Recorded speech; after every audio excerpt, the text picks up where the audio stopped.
You could turn me on and turn me off with your gaze. You could make me feel oh so much with your ways. It's so perfect the way you play me. It's magnetic the way you pull me into you.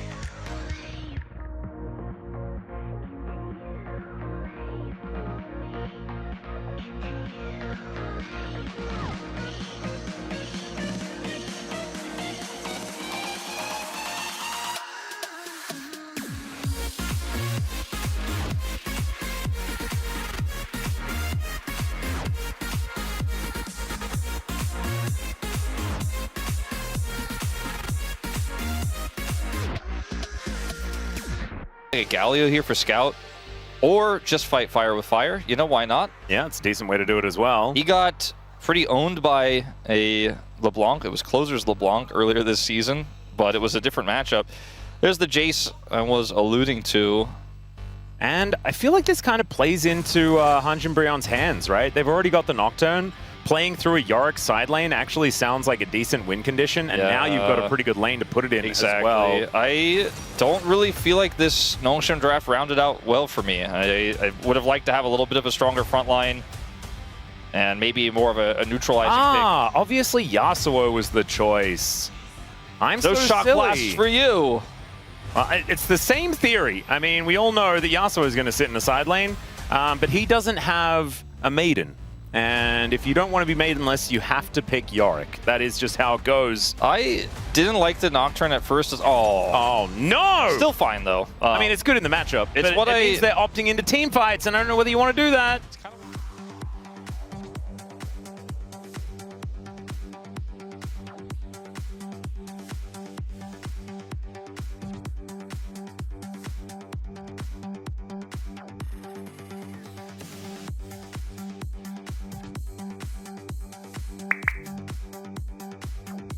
How is Kingen not aware if they start Dragon that Gideon is up here?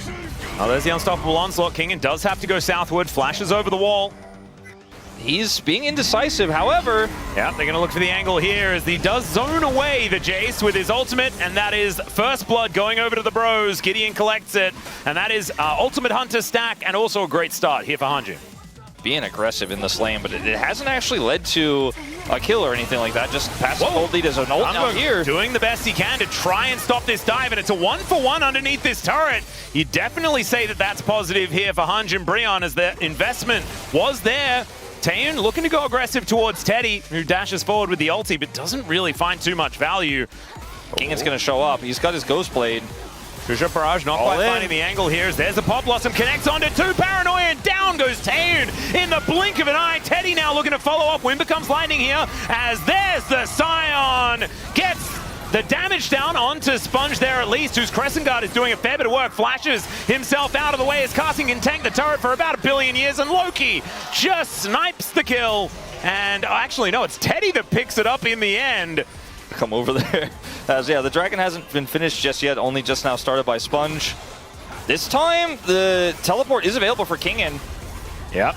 Now I'm going, oh, that's the real one as they get the knock-up onto the Xin Zhao. Wild Growth does come out and he gets the fadeaway Dragon take, but there's the knock-up as Casting will help lock him down.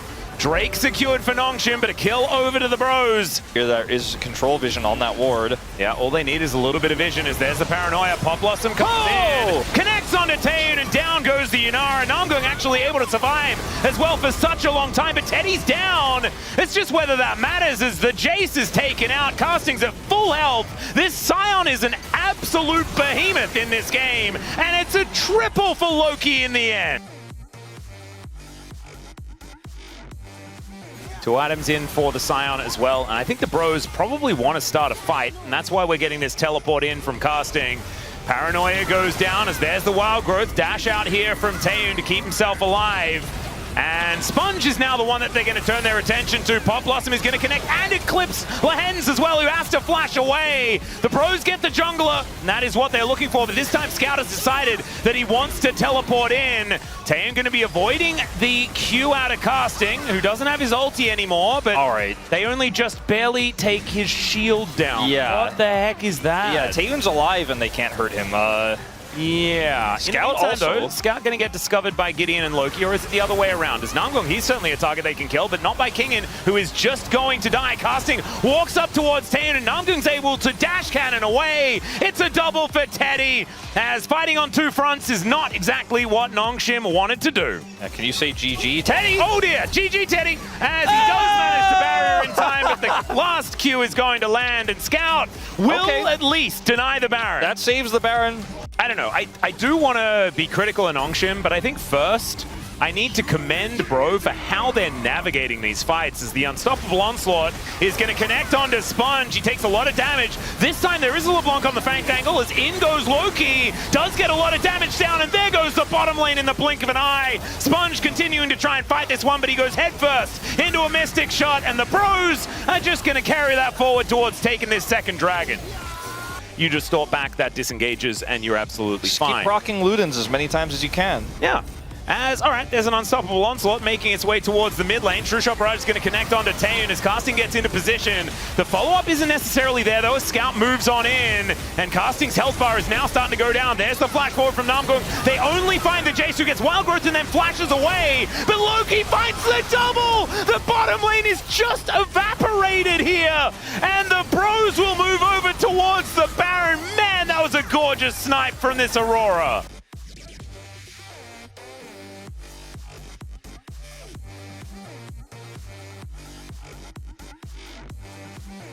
Does have the ability to get into this pit. Let's see whether he's actually going to go for it, as these Bro health bars are going down lower. They're looking for the turn as they get on the Sponge, and he gets knocked up and just wiped out by Loki once again. Is that his 5th kill? My goodness, this Aurora's starting to get very fed, but Scout, oh dear. Teddy has to flash to get out of the way of the chains, and Bros, I think this Baron might be a bridge too far. The paranoia does come in as they look to take down the Nocturne. He goes into the GA as Teddy over the back of this pit is going to be able to secure them the Baron. Kingin now going to the skies, as it was a decent spell shield there, as Loki comes back with full health, and Scout is seeing whether he can take down this Ezreal. He is going to be successful.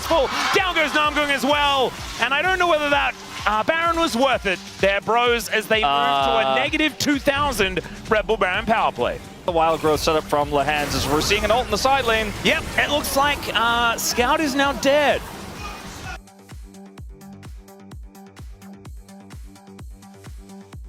What about Nexus? Wait, yeah. Unstoppable Onslaught goes in as Casting's health bar is massive, and they take down one Nexus turret. In goes Sponge now, does have that Crescent Guard, and that's going to help him stay alive for a little bit longer as Loki goes between the worlds. Kingin has teleported back as Taeyeon's in so much trouble. Loki goes golden, and the paranoia comes in, and he blows him up! Oh my god! That was insane. It looks like the Bros are going to be pushed away, though, as Teddy, no Arcade. Oh, never mind, the Arcade just forward. That was insanity. The Q is going to connect there for the damage, as now Sponge is able to keep himself alive with the help of Lehens. As Casting takes so long to kill. Fantastic. Sometimes it's just really rewarding. You think it'll go to all 4s? Yeah, maybe it will. It's halfway there. Yeah, from the point we were talking about, it would be about 11 minutes and 11 seconds, as Kingin needs a Wild Growth in order to stay alive. Inner turret, though, is going to be going down here. And now they need to try and fight for this dragon without the Yunara ultimate, which could be a whole lot more dangerous. Ooh, big poke. That was a great shot from Kingin. Yeah, able to find that one as Namgung looking for the angle. There's the Black Pop Blossom, connects onto the bottom lane, and they're down before Lehens could even press Wild Growth. That's the secure on the dragon as well. Kingin the next to fall as he's down to the GA is Sponge in the dragon pit, just trying to sneak away because they want to kill Kingin first. And I think that may have been the death nail here for for Nongshim as the TP. pros teleport into the base, casting with half of his health bar as shield. What does he have, 10,000 health right now? Yeah, it's it's pretty bonkers. Yeah, that is really silly. Scout. Sponge is very dead. Teddy able to put him down to his GA. Scout has his ult in 5 seconds. Let's see if he can make a miracle happen. I don't think so. I don't know. I think it's going to take him Stay in the fountain. It's going to take him about 40 seconds to even kill casting. It'd be absurd. Okay, the pros able to take game number 1 over Nongshim here with some fantastic